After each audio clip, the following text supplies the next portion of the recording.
Hanggang saan nga ba ang kaya nating gawin sa ngalan ng pag-ibig? Totoo nga ba na love is unconditional? Paano ba natin masasabi o maipararamdam sa isang tao kung gaano natin sila kamahal? Halina at sabay-sabay natin pakinggan ang kwento ni Nawila at Patria. Love, I love you. Bulong ni Wila kay Patria habang nakahiga sila sa kanilang kama.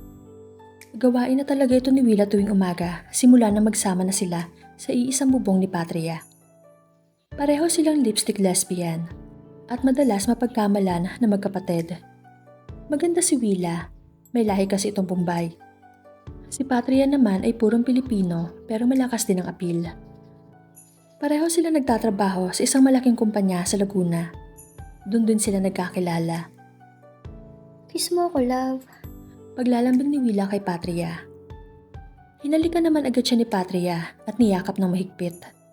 Sadyang klingi talaga si Wila at isa yun sa dahilan kung bakit mahal na mahal siya ni Patria. Salamat dumating ka sa buhay ko. Tugon ni Patria sa kanyang minamahal na si Wila. Kinilig naman si Wila. Alam niya kasi na konting lambing lang niya sa GF niya ay mahuhumaling na agad ito sa kanya. Alam niyang lambing mula sa kanya ang weakness nito.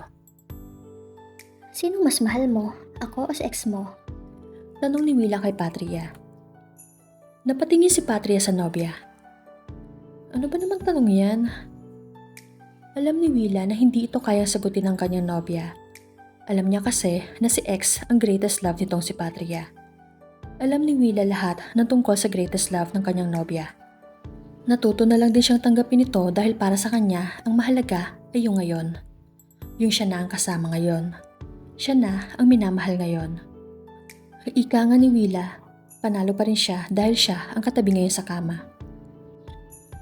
Basta lagi mong tatandaan, Wila. Iba yung love ko sa'yo at iba yung love ko sa ex ko. Pero kahit ganon, sa'yo pa din yung sobrang special. At saka matagal na kaming wala nun. Sayang-sayo lang ako. Napangiti na lang si Wila. Masaya kasi siya tuwing nararamdaman niya ang assurance kay Patria. Muling hinalikan at niyakap ni Wila si Patria. Pagkatapos ay inaya niya na itong bumangon upang makapag-asikaso na sila papasok sa trabaho. Hanggang sa pagkain ng agahan ay hindi mawawala kung gaano kasweet itong si Wila. Nakaugalian na kasi niya na minsan ay sinusubuan niya si Patria. Ganon kasi siyang magmahal. Gustong-gusto niyang pinapakita sa partner niya kung gaano siya kamaalaga at kung gaano niya ito pinapahalagahan. Napakaswerte ko talaga sa babaeng to. Thank you po dahil ginawa mo siyang parte ng buhay ko. Sa isip-isip ni Patria habang tinititigang kumain si Wila. Napakaganda mo talaga, Wila. Wika ni Patria. Nagulat naman si Wila. Patay na patay ka na naman sa akin, oh. Pareho na lang sila napangiti. Talaga nga namang napakaganda lagi ng umaga kapag si Wila ang kasama. Masarap makontento. Ang relasyon ng dalawa ay sinasabi ng ilan na almost perfect na nga. Minsan lang kasi sila mag-away. Sobrang nakapag-adjust na sila sa ugali ng isa't isa. Totoo nga ata ang mga sabi-sabi na kapag magkamukha kayo ng partner mo, ibig sabihin nito ay siya na talaga ang makakatuluyan mo. Ngunit isang araw ay may tumawag kay Wila. Ang ate niya na nasa ibang bansa. Pinagre-resign na siya nito sa trabaho at pinapauwi na sa kanilang probinsya sa Mindoro. Nung una ay ayaw pa ni Wila dahil ayaw niya mapalayo kay Patria. Pareho silang hindi sanay sa LDR kaya lang wala din siyang magagawa dahil kailangan siya doon ng kanilang ina. May sakit na kasi ito at si Wila lang ang pwedeng mag-alaga dito. Lahat kasi ng kapatid niya ay may sarili ng pamilya at nasa malalayong lugar nakatira. Love, sama ka na lang sa akin. Sa amin ka na lang tumira. Magnegosyo na lang tayo doon. Malungkot na wika ni Wila kay Patria. Gustuhin ko mang sumama pero wala pa tayong ipon, Wila. Ayoko maging pabigat sa'yo doon. Tugon naman ni Patria. Nag-usap ng masinsinan ang dalawa at doon ay nabuo ang isang magandang plano. Mauuna muna sa Mindoro si Wila. Ipagpapatuloy naman ni Patria ang trabaho niya sa Laguna upang makapag-ipon. 1 to 2 years. Kapag malaki-laki na ang ipon ni Patria ay susunod na siya kay Wila sa Mindoro. Napakagandang plano. Makalipas ang 2 linggo, Tuloy na ang pag-uwi ni Willa sa Mindoro. Hinatid siya ni Patria hanggang Batangas Pier. Hintayin mo ako dun, love, ha? Mag-iipon ako. Magtitipid ako para makasunod agad sa'yo. Mahal na mahal kita, Willa. Malungkot na wika ni Patria. Nagyakapan ng dalawa at hindi na rin napigilan na maluha. Hinalikan ni Willa sa pisngi si Patria at tuluyan na itong sumakay ng barko. Naiwang mag-isa at umiiyak si Patria. Maya-maya ay tumunog ang cellphone ni Patria. Binuksan niya ito at binasa ang chat ni Willa. Maghihintay ako sa'yo, love. Mag-iingat ka palagi dyan. Ito na ata ang pinakamalungkot na pangyayari sa buhay ni Patria. Nasanay na kasi siya na lagi niyang kasama si Willa. Isa lang ang nasa isip ni Patria ngayon, ang magsumikap magtrabaho para makaipon agad. Para makauwi na siya kay Willa. Lumipas ang mga araw at unti-unti na rin nasanay si Patria na mag-isa. Araw-araw din naman sila magka-chat ni Willa. Kung paano maglambing at magpahalaga si Willa sa personal, ay ganon din ang ginagawa niya sa chat para hindi nila masyadong maramdaman na malayo sila sa isa't isa. Isang araw habang naliligo si Patria ay may nakapa siyang bukol sa kanyang kaliwang dibdib. Natakot siya at nag-alala para sa sarili. Dahil rin sa takot kaya hindi niya ito masabi kahit kanino, kahit kay Willa. Sa pagbabakasakali na mawawala din ito ay hinayaan na lang ito ni Patria. Ngunit ilang buwan na lumilipas pero andun pa din ang bukol. Imbes na mawala ay parang mas lumaki pa ito. Doon na tuluyan nag-worry si Patria para sa sarili. Ni hindi niya masabi kahit kanino ang kanyang problema. Kung sasabihin naman niya ito sa kanyang magulang ay alam niya magiging malaking problema lang ito dahil wala silang sapat na pera para sa pagpapagamot niya. Sa sobrang panlulumo ay napahiga na lang si Patria sa higaan nila ni Willa at natulala na lang sa kisame ng kanyang inuupahang kwarto. Paano na si Willa? Paano na siya kapag nawala ako? Naiiyak na wika ni Patria sa sarili. Tuwing nasa bahay siya at mag-isa ay ito ang palaging nasa isip niya. Ayaw niya masaktan si Willa. Ayaw niya mag-isa si Willa. Pero ayaw din niya malaman ni Willa kung ano ang nangyayari sa kanya. Sinarili na lang niya ang kanyang problema. Hindi naman ito napapansin ni Willa dahil tuwing kausap niya si Willa ay masigla siya na parang walang iniindang sakit. Isang araw ay may ipinagtapat si Willa kay Patria. Love, merong gusto manligaw sa akin dito. Pero huwag kang mag-alala. Binasted ko naman agad. Sinabi ko rin na taken na ako.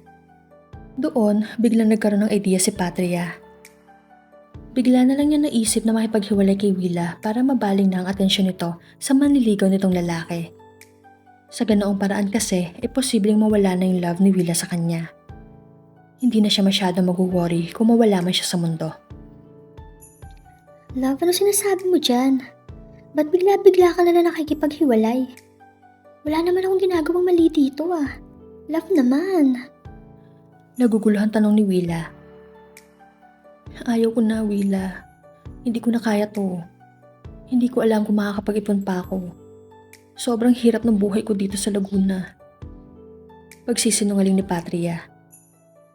Love naman. Punta ka na lang dito. May naipon na din naman ako. Magtulungan na lang tayo pagdating mo dito. Pagmamakaawa ni Willa. Pero nagmatigas si Patria. Pinanindigan niya ang pakikipaghiwalay para na rin kay Willa. Para hindi ito sobrang masaktan kapag nawala na si Patria. Nakailang missed call si Willa pero hindi na ito sinagot ni Patria. Iyak na lang siya ng iyak. Yun lang ang alam niyang solusyon sa kanyang problema. Lumipas ang maraming buwan. Tumigil na sa pangungulit si Willa. Natanggap na din siguro nito na wala ng pag-asang bumalik si Patria sa kanya. Si Patria naman ay malala na. Nag-resign na sa trabaho at umuwi na sa pamilya niya sa Quezon. Napilitan na kasi siyang sabihin sa kanyang mga magulang ang sakit niya dahil sobra na siya nanghihina. August 31, 2023. Tuluyan nang nagpahinga ang katawang lupa ni Patria. Payapa siyang lumisan habang kapiling ang mga mahal niya sa buhay. Habang nakaburol ang mga labi ni Patria, ay naisipang buksan ng kanyang kapatid ang cellphone nito. Tila ba may nag-utos sa kanya na buksan ang notes sa cellphone. Doon ay nabasa niya ang mga pamamaalam sa kanila ng kanyang ate. May mga liham ng pamamaalam si Patria para sa kanyang pamilya. pati na rin kay Willa. Wala na sanang plano sabihin ng kapatid ni Patria kay Willa ang nangyari sa atin niya.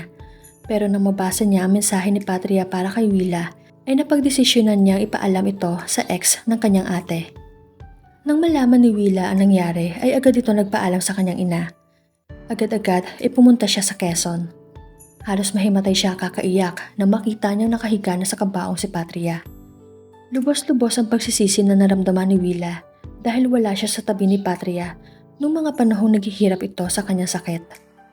Ate, wika ng kapatid ni Patria habang iniaabot kay Willa ang cellphone ng ate niya. Napatingin si Willa sa cellphone. Alam niya kung kanino ito. Doon ay nakita niya ang liham ni Patria para sa kanya. Taimtim niya itong binasa. Hi love. Unang-una sa lahat, sorry dahil nakipaghiwalay ako. Ginawa ko lang yon dahil hindi ko makakayang makita ka na masaktan kapag nawala na ako. Alam kong hindi tama. Alam kong sobrang unfair sa'yo yung ginawa ko. Pero yun lang kasi ang nakikita kong solusyon sa problema ko nung araw na yon. Kahit masakit, ay pinili kong lumayo sa'yo para matuto kang mahalin yung manliligaw mo. Para kung sakaling lisanin ko na ang mundo, at least hindi ka na sobrang masasaktan. Tinanggap ko na kasi ng buong-buo ang kapalaran ko. Sinagot mo ba siya, Willa? Sana oo dahil kung hindi, ay magigilty lang ako sa ginawa ko sa'yo. Patawad, love. Walang araw na hindi kita inisip. Walang araw na hindi ko pinagdarasal na sana hindi mo na ako mahal para hindi na ako mahirapang lumisan dito sa mundo. Mahal na mahal kita kaya ako ito nagawa. Pasensya na kung hanggang dito na lang ako. Sana sa next life ko hindi na ako magkakasakit para matupad ko na ang mga pangarap natin para sa isa't isa. Ituloy mo lang ang buhay mo ha, kahit wala na ako. Maraming salamat din pala sa pagmamahal na binigay mo sa akin. Ikaw lang ang nagparamdam sa akin ng pagmamahal na buong buo. Sobrang saya ko sa piling mo. Ikaw ang greatest love ko, Willa. At ngayon ko lang napagtanto yun. Salamat, Willa. Maraming salamat. Hanggang dito na lang, love. Salamat at muli, patawad. Nagmamahal, Pat.